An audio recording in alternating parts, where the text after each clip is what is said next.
Good morning. Watama.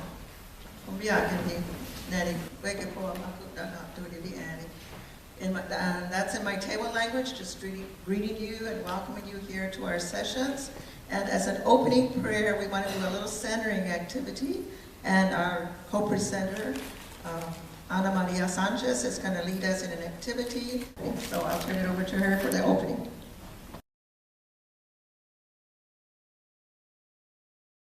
And so Corinne will go through that telling the story of historical trauma and how we as Native peoples have lived through and carried through the traumas from the past 500, 600 years into our present day, and how we come to the solutions and work that we do to heal from those historical trauma.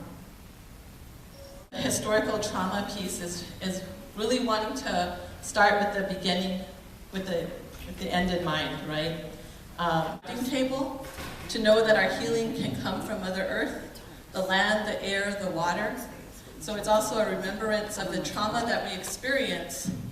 So again, going back to beginning with the end in mind. So I'm part of the Move to End Violence, which is an initiative by the Warren Buffett Foundation to look at ending violence against women and girls in the United States and across the globe. Because in this country, we have immigrant populations who have similar experiences. We have a history of slavery. So all of that is passed down, whether we actively talk about it or not. That's how historical trauma and intergenerational trauma get passed on. We don't necessarily know, right? Because before this, there wasn't a sharing between generations. My mom wasn't able to come out and say, this was my experience.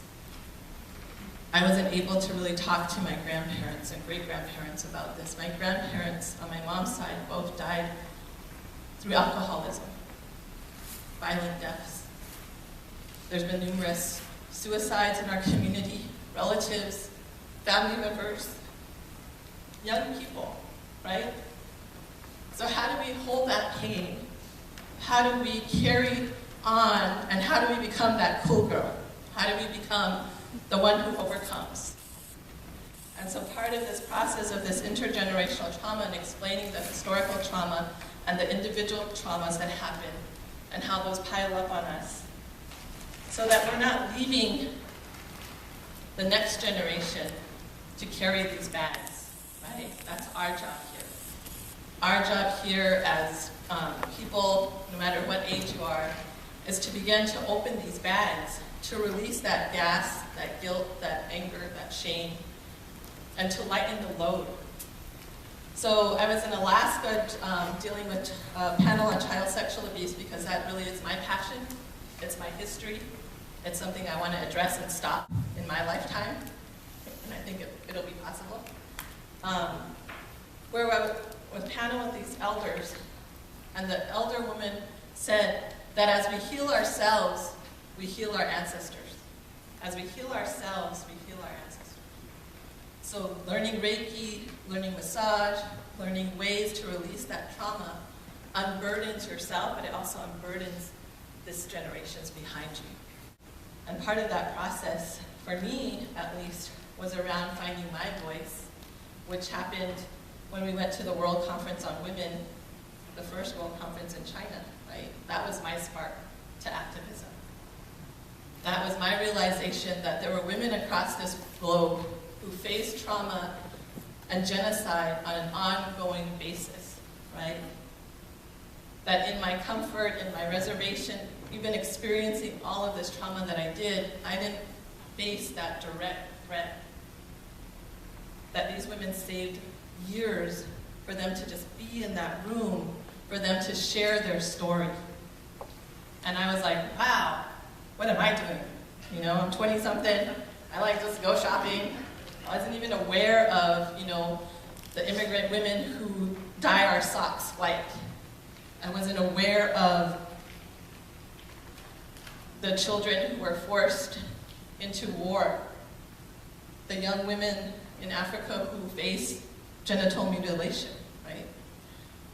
This past year I went to India and got to walk through Sambhaji which is one of the biggest red light districts in the world, where communities sell their girls into brothels, where young women in those communities were gathering and finding their power and saying, this isn't my life, it's going to be something different.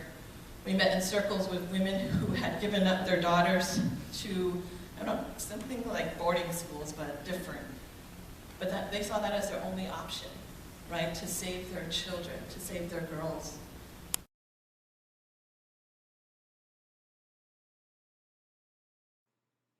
At this point, Kathy Juan Povey Sanchez described Two Worlds Harmony. That's available elsewhere.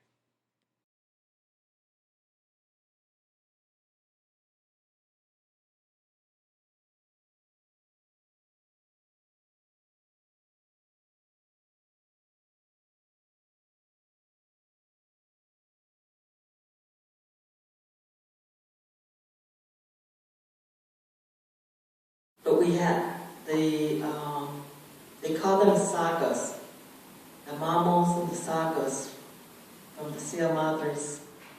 They showed up, and they said they were told that they were to come, that the earth was talking to them, the mother was talking to them, and they were told to be there for that women's gathering because it was time. And one of the things that they told us, which made us really think about ourselves, was they said, they put the question out, how sincere is your prayer? How deep is your prayer? And so that's what I put out to you, you know. How deep is your prayer? Because I just met Susan just now, and she just realized that she met my mom a long time ago. So she's thanking me for my mom, and I thanked her for treating my mom well. Because my mom lived in prayer. She walked in prayer. I'm still trying to learn that part of it. But so we did our women's gathering, and it was again going back to the natural law, the mother law. And as indigenous peoples of the world, we look at the land as our mother. And then everything pretty much above her is the male. And they have a relationship. They have a balance. And when we, as people that were placed here along with the animals were here before people. And then when the people were put on, we forgot our prayers. We forgot our respect. We forgot about love, about caring, about support. We forgot about the mother. And so now we go into her and dig into her, and we're bringing out diamonds and gold and uranium and oil and you name it, water. And we're create out of those minerals, we're creating.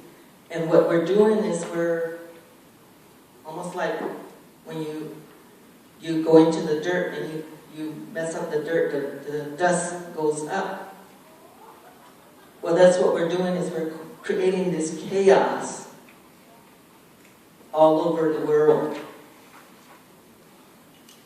And that's where we're at. We're in this chaos, and that's what we call the violence that we're experiencing.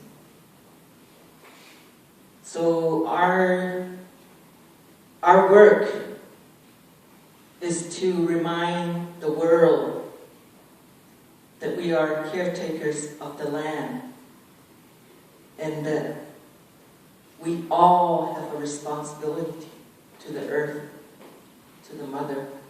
We have the responsibility to the water. We have the responsibility to the fire. We have the responsibility to the wind, to the air, to the breath that we took this morning to begin this session.